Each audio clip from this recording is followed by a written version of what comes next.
අද මම ඔයාලට පුංචි වීඩියෝ එකකින් කතා කරන්න හිතුවේ කමියුනිකේෂන් එහෙම නැත්නම් sannivedanaya තියෙන වැදගත්කම ගැන. ඉතින් මේ ගැන මම පුංචි ආටිකල් එකක් මගේ LinkedIn account එකෙත් කරලා තියෙනවා. ඊට අමතරව ඉතින් මම හිතුවා මේ කතාව කියන එකත් හොඳයි මොකද ඒක පොඩි හාස්‍ය රසයකුත් තියෙන හන්ද කියලා. ඉතින් කමියුනිකේෂන් එහෙම නැත්නම් sannivedanaya කියන්නේ එක්කෙනෙක්ට වඩා කෙනෙක්. ඒ කියන්නේ දෙන්නෙකෝ ඊට වැඩි ප්‍රමාණයක් අතර සිද්ධ වෙන එක්තරා විදිහක ගනුදෙනුවක්. ඉතින් මේකෙදී අපේ අදහස අනිත් එක්කෙනාට පැවසීමත් ඒ අදහස එයා තේරුම් ගැනීමත් කියන එක ගොඩක් වැදගත්. ඉතින් මට මේ වෙච්ච සිද්ධිය සිද්ධ වුණේ ඉතියෝපියාවේදී. ඉතින් මම ලංකාව, ඉතියෝපියාව, UK වගේ රටවල් තුනක HR කරලා තියෙනවා වගේ මම රටවල් ගොඩක නැෂනලිටිස්ලාත් එක්ක වැඩ කරලා තියෙනවා. ඉතින් මේ වැඩ කරන අතරේ මේ සිද්ධවීම මම අර කලින් කිව්වා වගේ උනේ ඉතියෝපියාවේදී. ඉතින් HR ඩිපාර්ට්මන්ට් එක මම HR ඩිපාර්ට්මන්ට් එකේ හෙඩ් කරද්දී මේ ඩිපාර්ට්මන්ට් එකේ අපේ මගේ එක ගෝලයෙක් එහෙම නැත්නම් මාත් එක්ක වැඩ කරපු එක ළමෙක් හිටියා. මට පුංචි අවශ්‍යතාවයකට පොඩි වැඩ වගේක් කරගන්න ඕනලා. ඉතින් මම මෙයාට ටාස්ක් එක දුන්නා. උදේ 6:45 වගේ වෙද්දී.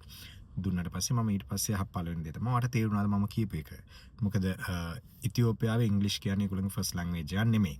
සහ ඒගොල්ලෝ කොලොනයිස් වෙච්ච කන්ට්‍රි එකක් නෙමෙයි. ඒ වගේම තමයි මම විශ්වාස කරන දෙයක් මගේ ඉංග්‍රීසි උනත් පර්ෆෙක්ට් නැහැ කියන එක. ඉතින් එතකොට එතන වෙන වැරදි වෙන්න පුළුවන් කියන එක. ඒකන් තමයි මම ආයෙත් ඇහුවේ වාට මාව තේරුණාද කියලා. ඉතින් ඒ වෙලාවේ යාටක් ගලක ඔව් මට තේරුණා කියලා. සාමාන්‍යයෙන් ඉතියෝපියන්ස්ලා කියන්නේ ගොඩක් ප්‍රවුඩ් නේෂන් එකක්. ඉතින් ඒගොල්ලෝ ස්වභාවයෙන් ඒගොල්ලන්ගේ වැරද්දක් පිළිගන්නේ එහෙම නැත්නම් ඒගොල්ලන්ට නොතේරිච්ච දෙයක් ආය අහන්න පොඩ්ඩක් මැලි වෙනවා. මට මේක මේ වෙලාවේ අමතක වෙලා තිබ්බේ. ඉතින් කොහොම හරි මම ඇහුවට පස්සේ තේරුණාද කියලා ඔව් තේරුණා. කිසි ප්‍රශ්නයක් නැහැ කොහොම. එහෙනම් ප්‍රශ්න නැති හන්ද ඉතින් මම රයිට් හරි ඕකේ මට ටාස්ක් එක 10 ඉදි කළා ඕනේ. ඒක මෙයා කියලා මම ඉතින් දැන් මෙයා ගියා. මමත් මගේ වැට් ටික කරගෙන හිටියා. මම උදේ 11 මාට වගේ මම දැක්කා මෙයා මගේ ඔෆිස් එකේ ඉස්සරහින් නිකන් මෙහෙම යනවා යන ගම මම දිහා බලාගෙන hina වෙලා ගියා. ඉතින් මමත් hina වෙලා මම මගේ වැට් ටික කරගෙන හිටියා. ඉතින් ඔහොම ඉන්න අතරේදී මට දෙකට හවස 2 විතර වෙද්දි මට මතක් වුණා මොනවා හරි දෙයක් හරියට උන්නේ නැහැ. එහෙම නැත්නම් මොනවා හරි දෙයක අඩුපාඩුවක් තියෙනවා කියලා. මම ආයෙත් කල්පනා කරලා බලද්දි මට නිකන් හිතුණා මේක මම ඇහුවේ නෑ කරාද කියලා. අහලා බැලුවොත් හොඳයි කියලා ඉවල්ලා. අර අපේ නිකන් කුඩා මුලේට දැරෙනවනේ සමහර වෙලාවට පුංචි දේවල් මගේ අරුණයි කියලා ඉවල්ලා. ඉතින් ඒ වගේ දෙයක් කරන මම ආයෙත් මෙයාට කතා කරලා ඇහුවා ඔයා ඒක කරාද? නෑ මං ඒක කරේ නෑ. මගේ ඉස්සෙල්ලාම ආපු උත්තරේ තමයි මං ඒක කරේ නෑ කියන එක. මං එපාර පුදුම වුණා. ඇයි ඒ කරේ නැත්තේ? මං ඊළඟට ආපු ප්‍රශ්නේ. ඒතකොට කිව්ව කතාව තමයි නෑ ඉතින් මං හිතුවේ නෑ ඒක එච්චර ඉම්පෝටන්ට් කියලා. ඒක ඉම්පෝටන්ට් නම් සර් මගෙන් ආයෙ අහනවනේ. ඉතින් අහපු නැති හන්ද මං එච්චර ඉම්පෝටන්ට් නෑ. මං ඉතින් ආයෙ අහන්න ඔයාව මට හම්බුන්නේ නෑනේ. ඇයි නැත් සර් මම 11ට විතර සර්ගේ ඔෆිස් එකේ ඉස්සරහින් ගියා hina වෙලා. සර් ඉතින් ඒක ගැන මතක් කරේ නෑනේ. මං ඉතින් හිතුවා ඒක එච්චර ඉම්පෝටන්ට් නෑ කියලා වෙලා. මං ඉතින් ඔයාට තේරුන්නේ නැද්ද මම කියපු එක?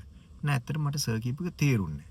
ඉතින් මං ඔයාට කියලා තියෙනවනේ මං කියපු එක තේරුන්නේ නැත්නම් ආයෙ මගෙන් අහන්න කියලා. නෑ මං ඉතින් හිතුවා සර්ට අවශ්‍ය නම් ආයෙ මට ඒක කියයි කියලා ඒවල. ඉතින් දැන් තේරෙන්නේ මෙතන කමියුනිකේෂන් එකේ තිබ්බ ગેප් එක. මම ඉතින් මෙයාට බයින්න කලින් මං ආයෙත් හිතුවා මේ මනුස්සයා කියන කතාවත් ඇත්ත ඉතින් එක විදිහකින් මම චෙක් කරලා බැලුවේ නෑනේ මෙයාට ඒක තේරුණාද කියලා මම ඇහුවා විතරනේ. ඒතර මගේ පැත්තෙන් වෙච්ච වැරද්ද තමයි මම මගේ කමියුනිකේෂන් එක පර්ෆෙක්ට්ලි කරලා තියෙනවා. සහ මං විශ්වාස කරා යා ඒක පර්ෆෙක්ට්ලි අරගෙන තියෙනවා කියලා. ඉතින් මෙන්න මේක තමයි මම කරපු ලොකුම වැරද්ද. ඉතින් ඒක වළක්වන්න මම ඊළඟ අවස්ථාවේදී කරපු දේ තමයි රයිට් හරි. දැන් එහෙනම් අපි මේ කමියුනිකේට් කරන විදිය වෙනස් කරමු. ඊළඟට මම කරේ මොකද්ද? මට ඕනි ටාස්ක් එක එයාට කියලා ඊට පස්සේ මං එයාගෙන් අහන්න පුරුදු වුණා රයිට්. මට දැන් කියන්න ඔයා තේරුම් ගත්තද? මොන ඉතින් දැන් එයා තේරුම් ගත්තද කියනවා රයිට් හරි. එතකොට ඒකේ අඩුපාඩු ටික තමයි මම ඊට පස්සේ හරි ඒක එයා මට ඕනි විදියට තේරුම් අරන් නැද්ද? තේරුම් අරගෙනද කියලා දැනගන්න පුළුවන් වෙනවා ඒකත් එක්ක. ඉතින් ඒක එක්ක විදිහකට සපෝට් වුණා මට මේ වගේ ප්‍රශ්න ඉස්සරහට ඇති වෙන එක වළක්ව ගන්න. ඉතින් මම මෙතනදී ඔයගලන්ට කියන්න උත්සාහ කරේ කමියුනිකේෂන් එහෙම නැත්නම් sannivedanaya කියන්නේ දෙපාර්ශ්වයකෝ ඊට වැඩි ප්‍රමාණයක් අතර සිද්ධ වෙන එක්තරා විදියක නෙගෝසියේෂන් එකක්. එක්තරා විදියක මොකද අපි උත්සාහ කරනවා අපිට අවශ්‍ය දේ අනිත් එක්කෙනාට sannivedanaya කරන්න. ඒ වගේම එයා ඒක තේරුම් ගත යුතුයි. ඉතින් මේකෙදී නෙගෝෂিয়েට් කිරීමක් වෙනවා අපි දෙගොල්ලෝ අතර. ඉතින් ඒක හරියට කරගත්තොත් තමයි අපි හරියටම අදහස් කරන දේ අනිත් එක්කෙනා තේරුම් ගන්නේ. ඉතින් ඕගොල්ලොන්වත් sannivedanayeදී මේ වගේ ඕගොල්ලන්ට ඇති වෙච්ච ප්‍රශ්න එහෙම නැත්නම් ඒවා ඕවර්කම් කරන්න කලේ මොනවාද කියලාත් පහලින් කමෙන්ට් කරන් යන්න. මම හිතනවා ඕගොල්ලෝ හැමෝටම ඇති මේ වගේ රසබර සිදුවීම් ඕගොල්ලන්ගේ වර්ක් ලයිෆ් එකේදී. ඉතින් තවත් මේ වගේ පුංචි වීඩියෝ එකකින් හමු වෙනකන් ආයුබෝවන්. ඔහොම